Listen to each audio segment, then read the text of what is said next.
Hello, Mike Griffiths is my name. I work on a project called Healthy Bushland in Western Australia's wheat belt, a collaboration project with Wheat Belt NRM and Greening Australia in the farms of the wheat belt with the farmers and other land managers. The camera trapping colloquium is possibly the first of its kind in the world. Don't quote me on that, but it's definitely one of the first international camera trapping colloquiums, and it's really bringing together people that share this same sort of enthusiasm, some might say addiction, to this type of toy. It is a science colloquium, so they're looking at how the sensor cameras can work for scientists, but included in that, our presentation was in the category of citizen science and community engagement. There's a real range of different work going on. There's people working with Indigenous groups in Australia and Papua New Guinea and beyond. There are people looking at ferals and monitoring the damage that ferals do to our native species.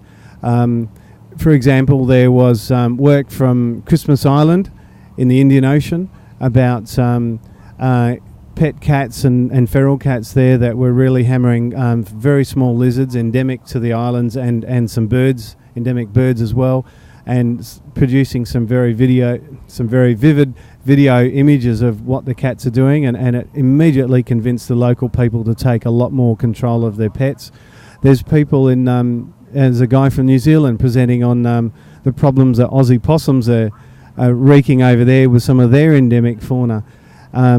There's just a straight out community engagement, such as a guy from Papua New Guinea working on a very rare species of tree kangaroo. You can set up a sensor camera from anywhere between around approximately $200 to about $450. You can definitely go higher than that if you want a really top-notch brand of camera. But for somewhere between $350 and $400, we can have a camera with good quality rechargeable batteries and a couple of SD cards and have it ready to roll. So and that's for quite a good camera.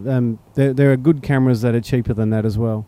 Yeah, a lot of people, particularly in scientific monitoring, use photographs. It's fairly easy to work with and quite allows a lot of analysis. But we find for our community engagement sort of work with our landholders that video is just fabulous. You know, as a WWF employee and someone who's working with landholders and land managers and people that just love their wildlife, I can see that it's just going to new heights with community engagement.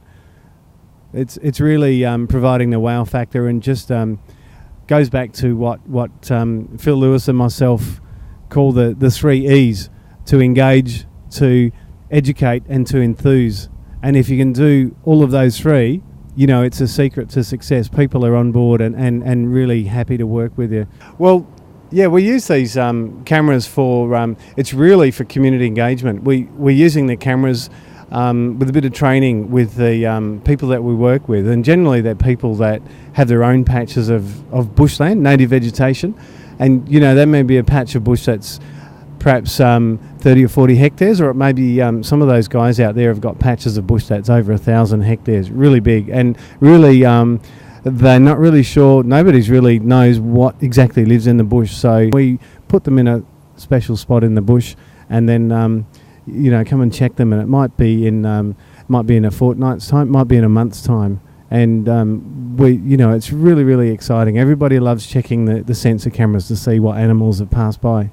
The one that Phil and I presented on for the camera trapping colloquium in Sydney was about a family in a northeast wheat belt called the Sash family, and the star of the show really is this guy called Russell Sash, and we introduced the sensor cameras to Russell, and he attended one of our workshops with his father Paul, and they're both very interested, both love their wildlife, and their family has, it's over 1,000 hectares, in fact, and it's we're working with them to put a voluntary covenant over a huge part of their property, over a huge part of their bushland at least, and after we set cameras up on a little nama, a waterhole, a rock waterhole. Then we later moved cameras to a malleefowl mound, a nest mound, because as a lot of people know, malleefowls make their nests on the ground in a mound with a lot of vegetation to keep the egg, to incubate the eggs.